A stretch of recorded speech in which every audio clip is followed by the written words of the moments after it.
केउ कारण पाई ओडिशा रे कांग्रेस रो प्रदर्शन एतेटा भलो हैला नाही। एहार कारण खोजिबाकू एआईसीसी दुई नेतांकू नै एक फैक्ट फाइंडिंग टीम गठन करछि। कांग्रेस अध्यक्ष मल्लिकार्जुन खड़गे का नेतृत्व रे ए टीम गठन होइछि।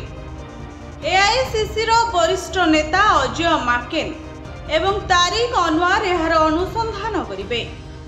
दल चलित थर निर्वाचन में 9 ରୁ 90 नारा देइथिला।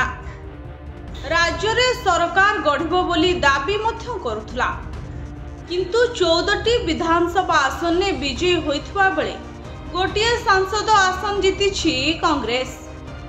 राज्य रे शासक दल बीजेडी विरोध रे गोटे बड़ हावा रहिथिला, जहार फायदा नै परिछि बीजेपी।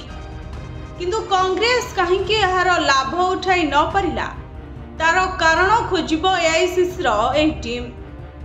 सेहीपरि टिकेट बंटन बेले टंका कारबार होइथिबा नै अभियोग मध्य होइछि। अनेक स्थान रे विलंब रे प्रार्थी दिया जाइथिबा मध्य अभियोग रे रहिछि।